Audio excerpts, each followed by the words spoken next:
자, 39번, 42번 무사와 악사라는 소설 보도록 합시다. 이 소설 되게 의미가 있는데 정말 의미가 있어요. 그러니까 이거는 시험을 떠나서 니네 나중에 원문을 한번 읽어봐. 홍성원의 무사와 악사는 정말 의미가 있습니다. 그리고 하나 더 힌트를 주자면 전에도 얘기했지만 한 번 더 얘기할게요. 니네가 시험 볼 때 소설이 나오면 아니면 평소에 연습을 할 때 이렇게 연습을 하라고. 왜? 인간 짐볼이에요? 좋습니다. 자, 주제, 구성, 문체잖아요. 그리고 구성에 인물, 사건, 배경이 있잖아요. 그러니까 평상시에 니네가 모의고사 대비할 때는 발췌된 부분에서 이거를 찾아요. 내가 지금 찾은 부분의 인물이 누구지? 사건이 누구지? 배경이 언제지? 그리고 이거는 저걸로 가. 시점으로 바꿔도 돼요. 문제를 풀 때는 시점은 몇 인칭이지? 그리고 다 읽은 다음에 발췌된 부분의 주제는 뭐지? 이거를 적으면 훨씬 한결 잘 풀립니다. 일종의 방법이에요, 방법. 이게 뭐 호락호락하지는 않지만 한번 해봐. 자, 이 무사와 악사라고 하는 거는요. 잠깐만 어디를 먼저 보느냐면 42번의 보기를 먼저 봐요. 보기를 봐. 42번에. 이런 게 힌트야. 위 작품에는 정의의 목소리를 내야 할 때는 침묵하다가 뒤늦게 자신의 책무를 다하는 것처럼 행동하거나 이념을 따르기보다는 생활의 생계를 의지하는 지식인들이 등장하고 있다. 그러니까 이 무사와 악사라는 소설은요. 지식인에 관한 소설이에요. 그리고 지식인을 어떻게 하는 거냐? 비판하는 소설이에요. 그럼 어떤 지식인을 비판하는 것이냐? 그게 42번에 보기에 있는 그런 지식인. 두 개 나왔죠? 하나는 뭐예요? 침묵하다가 뭔가 진짜로 해야 될 때는 침묵하다가 나중에 책무를 다하는 것처럼이에요. 중요한 단어는 처럼이야. 그러니까 무늬만 이렇게 보이는 거지 모든 상황 다 끝난 다음에 나 사실은 그런 거야 라고 이야기하는 그런 지식인. 그 다음 두 번째, 지식인의 책무를 이행하지 않고 생계 유지를 위해서 노력하는, 다른 말로 바꾸면 현실의 요소에 집중하는 그런 지식인을 비판하는 거. 근데 사실은요, 지식인이라면 그렇게 하면 안 돼요. 왜 지식인은 이렇게 하면 안 되느냐? 자, 이렇게 사는 사람은 소시민이에요. 니네나 나 같은 소시민이야. 지식인은 그러면 안 돼요. 선생님, 지식인도 사람이잖아요. 아니야. 지식인은 존경을 받는 거고, 그러다 보니까 사회적 책무가 존재하는 게 지식인이에요. 존경만 받고 사인만 해주는 건 좋아하고 돈만 벌고 이건 지식인이 아니라 그냥 장사꾼일 뿐입니다. 근데 지식인이라면 요거를 둘 다 가지고 있어야 돼요. 의무고요, 명예예요. 명예와 의무를 동시에 가지고 있는 거. 그러니까 우리는, 니네나 나 같은 소시민은요, 그냥 편하게 살면 돼요. 그래서 일제강점기 때 보통 사람들이 친일을 한 거는 그렇게 눈에 띄진 않아요. 왜냐? 목숨이 달린 일인데. 근데 지식인들은 친일을 하면 안 돼요. 왜냐? 그때 책무가 독립을 위해 노력을 해야지. 이 책무를 끝까지 유지하신 분이 대표적인 게 윤동주 시인이고요. 대표적인 게 이육사 시인이고요. 대표적인 게 한용운 시인이고, 뭐 김구, 아니면 안중근, 아니면 안창호, 뭐 이런 분들인 거야. 윤봉길. 이런 책무를 완전 저버리고 이렇게 대충 살면서 나중에 요것만 받으려고 하는 인간 중에 한 분이 서정주. 이분 참. 그래서 요거에 대한 얘기하는 게 무사와 악사라는 소설이에요. 특히나 니네 책에 있는 부분이, 발췌된 부분이 그 앞쪽 있잖아.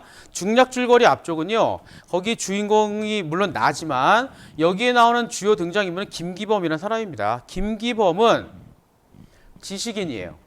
김기범 자체는 지식인이야. 지식인이지만 김기범을 통해서 이런 지식인들을 비판을 하는 거야. 그러니까 이 김기범은 되게 독특한 인물입니다. 잠깐 볼게요. 어디를 보냐면 쭉 봐. 하나, 둘, 세 번째 단락 볼게요. 그러나 바로 이때 나는 또 한 번 무서운 공포에 휩싸였다. 안도감에 잠긴 나를 몽둥이 내려치듯이 폭렬하게 후려쳤다. 누군가가 돌연 자리를 박차고 두 손을 높이 쳐들며 이렇게 소리쳤기 때문이다. 조선 만세라고 소리를 쳤대요. 근데 이게 뭔지 모르잖아. 근데 그 밑에 보니까 기범이었다. 모든 시선이 기범에게 집중되었다. 학생, 고관, 헌병들조차도 넋나간 표정으로 기범의 얼굴을 쏘아보았다. 무서운 폭풍을 내포한 폭발 직전의 서늘한 침묵이었고요. 아래줄 헌병들은 뭐예요? 저마다 긴 칼자루에 손을 대기 시작했다. 시대가 일제강점기라는 거 알 수 있죠? 일제강점기에 그리고 아까 위에 넘어갔는데 처음부터 6번째 줄에 거사는 실패했다. 거사란 말도 나오잖아. 그런 걸 보면 지금 여기에 조선 만세라고 하는 기범이가 외친 거는 독립운동이겠지? 그렇게 볼 수 있죠? 그러니까 다들 놀랐지? 미친 거 아니야? 라고 하는 거지. 근데 가만 봐봐 이제. 나는 왜 마음이 편안했을까? 그래 어차피 안 되는 거 그래 나 안 하면 돼. 하면 죽을지도 몰라. 잡혀가면 죽을지도 몰라. 불안했는데 실패하니까 마음 편해지는 거예요. 근데 짜증나게도 기범이 처음에 뭐라 그랬죠? 조선 만세라 그랬지? 큰일 났죠? 다 잡혀가는 거야. 왜냐하면 기범이랑 다 친구들이야. 같은 무리예요. 같은 무리인데 얘가 만세해? 그럼 이것들 다 같이 만세운동 하는 거야? 했는데 그 다음 봐. 그런데 이때 뜻밖에도 기범의 두 팔이 다시 번쩍 머리 위로 쳐졌다. 니폰 반자이 그래서 일본 만세. 미친 거 아니야? 아까 조선 만세라며. 일본 만세. 이상하죠? 친일파인가? 이거 왜 했지? 이게 갑자기 왜 하지? 이때부터 다들 뭐예요? 혼란에 휩싸이게 되는 거예요. 기범은 이번에도 여전히 앞좌석에 꿋꿋하게 서 있었다. 이번 침범은 아까와는 성질이 달랐다. 아까는 놀랐지만 이번에는 묘한 의문에 사로잡혔다. 왜 저러지? 그러다가 또 세 번째요. 제3의 만세를 외쳤기 때문이다. 다이토이 반자이. 그래서 세 번째는 대동아 만세가 돼요. 그러면 이게 어떻게 되는 거예요? 처음에 조선 만세를 하니까 일단 만세 운동을 하는 게 맞지. 하긴 했죠.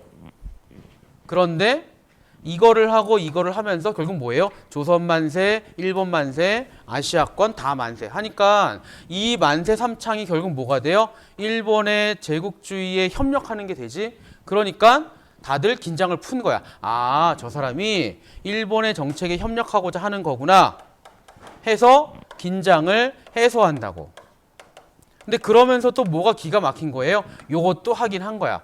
봐서 이거 했더니 다 미칠 것 같고 다 실패할 것 같으니까 이런 식으로 임기응변으로 살아남은 거야 라고 얘기를 하면 되지. 그러니까 이 기범이라는 사람은요 되게 독특한 사람이에요.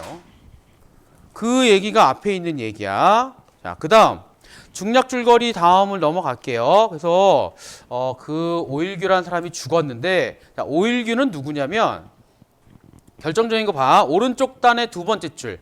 그놈은 운 좋은 삼류무사에 불과했다. 그러니까 나는 오일규를 정말로 대단한 지식이라 생각을 했어요.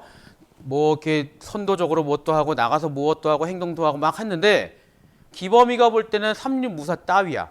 뽑아본 일 없는 칼을 차고 있는 무사예요.